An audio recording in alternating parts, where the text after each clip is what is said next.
Hey there, and welcome to another edition of Love and Money. Hot topic, guys, hot topic. You need a cuppa of tea, hot chocolate, something, and sit down with a nice blanket in this, well, depends. If you're in Mombasa, then you don't need to. But anyway, today is going to be different because I have with me my aunt and my mom who are going to just authentically share with us their stories to help me answer a question that I got. And the question that I got from this particular person who attended a Love and Money event was that she's a stay-at-home mom. Her husband works and takes care of all the finances.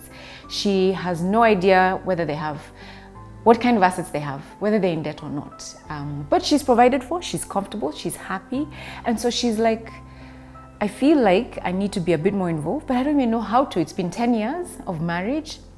And at this stage, I don't even know how to even start getting into that conversation. So help me help her. Because I think there's several women who are in that situation as well. I am that woman. I was in that situation. But I must say that when you are in it, you do not know you are in it. Okay. All right? You're young, you do not know about things, so you just watch.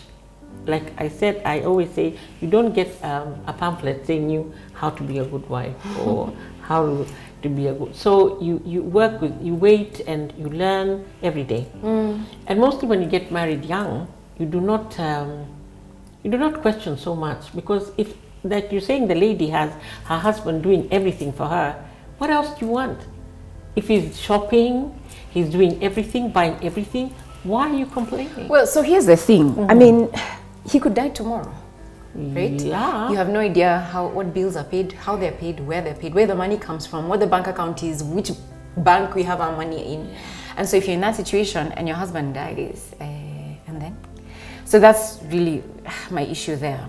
But maybe let's hear, you said you were that. Yes. Yeah, you were that. And person. you know, like I said, when you're young, you do not think of death, you do not think of consequences. You are in love, you love this man, and that's it. Yeah. And you think that, you know, a man provides everything, and he is providing. So what are you looking for? What do you want to dig deeper into what he does, or how much he earns, or how much we own?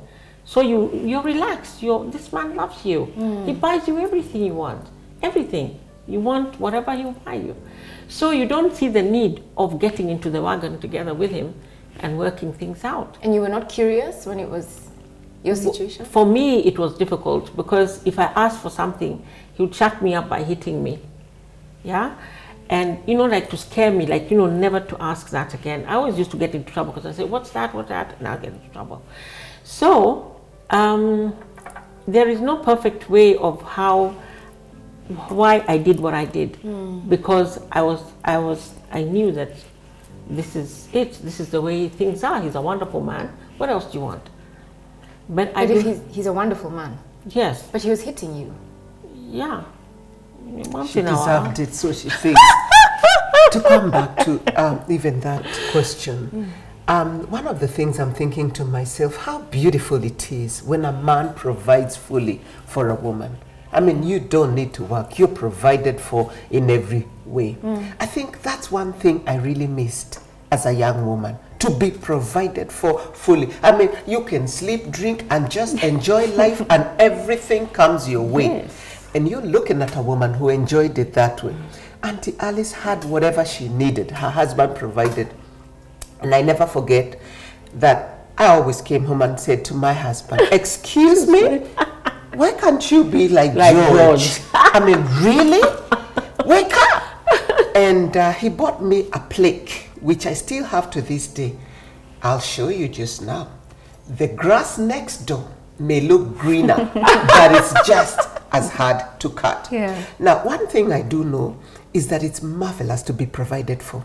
But I'm so glad I was not provided for in that level, because it taught me to be independent to a certain level and to be able to find for myself. So when she's wondering what it is that she needs to do because she's provided for everything, I think she has a point there. And what would you say about that, Auntie Alice? I think it's not a good thing not to care. It's not a very bright thing. It isn't, absolutely. And from where I am, I'll do it differently. Okay. If I have to start all over again, I'll do it differently. I'd get involved in a nice way because I would not be scared. I used to carry myself in such a way that, I mean, I'm always the underdog. I'm always down there. I used to look like, this person is so tall, he's so bad, he's going to do something. It's going to hurt me. But that's not the proper way to do things. I'll do it completely different. So in that same situation, with the Uncle George, I remember, by the way, was so charming. So this is like, who is this you're talking about? But anyway, how would you do it differently? Like, you know, you're still afraid of him. You're still afraid to ask. I mean, you probably don't even know what question to ask. Because if he says, I have my money in a money market fund, you'd be like, huh, where is that? You know? Or I have my money tied up in real estate. What does that even mean? Especially if you were young. I think you were married at 19. 19. And he was 26. You know, so at 19, I didn't even know what a current account and the difference between a current account and a savings account were at that time. And you were a mother. Yes. So what would you do differently, and how would you have done it differently? Or if it was your situation now, what would you do differently? I think you should put apart. I would put away the fear of him as a person. Okay. Yeah, and get involved much more. Yeah. And assert myself a bit more. Yeah, like Jenny is saying here, I did not. I think maybe I was a coward. Let me tell you what that is.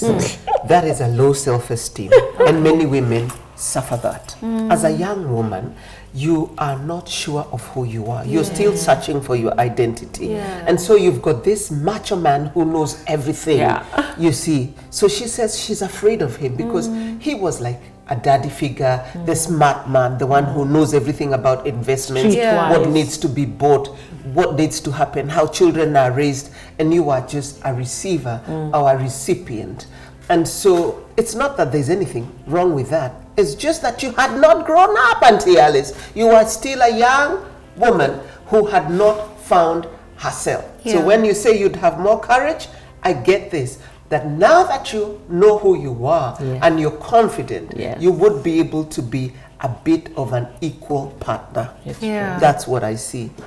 Wow. So, okay. So now for somebody who's there now, who's watching us have this conversation, right, or listening in, you know, 30-year-old, married with 2-3 children, and is feeling inadequate in being able to provide some, not even leadership, but provide even ideas or to contribute towards their financial situation in their marriage. Yeah, what would you say to them? I would say to them, welcome to the club and well done for feeling that way. Because that means you are desiring to grow.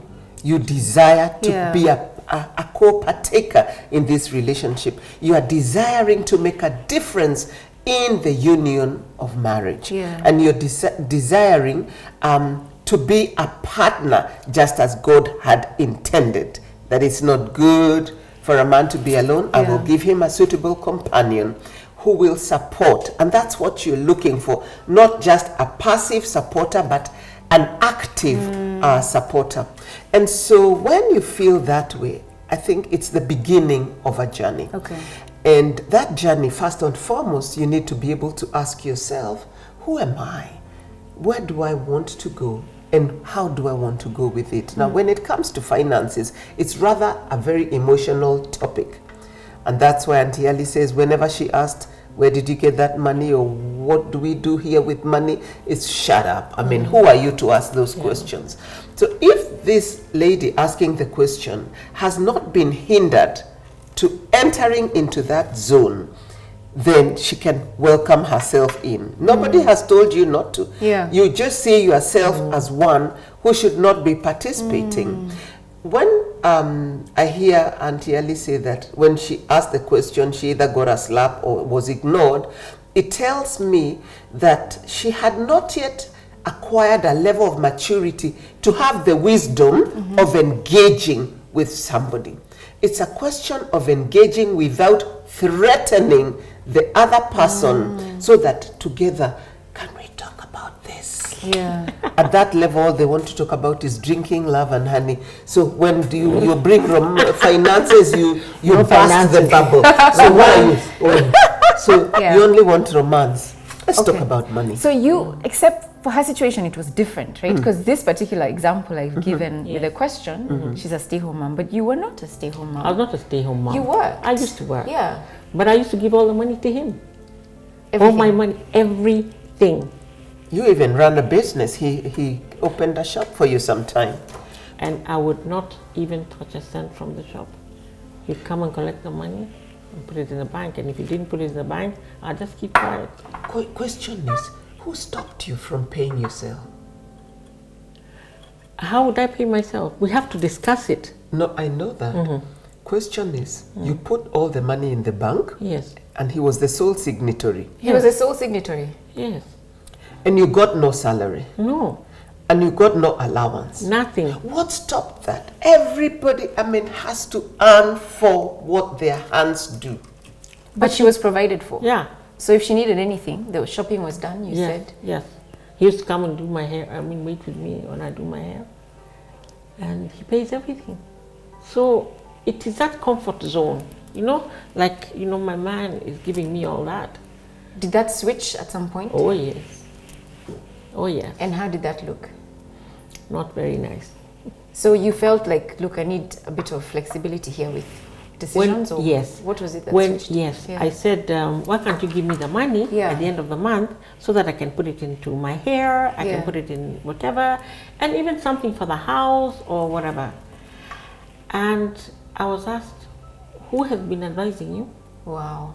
Who has been telling you things? I said, no one, just me. He told me, it's nothing like that. What do you need money for? I said, no, I'll pay for it. So I was taken away from any kind Okay, so of hang on. So money. you need, to buy lipstick, Yes. or you need to Yes. go to the spa, or I don't know, whatever. No, I'm not allowed. Oh, you're not to go to allowed? the spa. No. Okay. I'll be advised by other women who are smart. Like Auntie Jen. Not allowed. Wow. So I was not. No, I could not. He would not even give me 2 shillings to go and do my eyebrows or whatever, because he was gonna pay. So he needed to be there. Yes. The service is finished, Yes. and then he pays. Yes. Okay, I interesting. guess that's an ego thing, Yeah, as you know. yeah.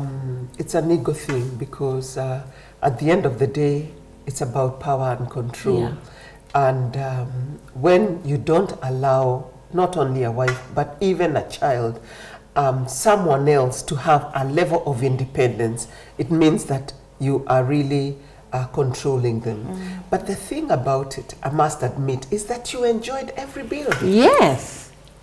I was enjoying because I thought that. Let me tell you, when he said, I kept on thinking that maybe this is wrong, this is right.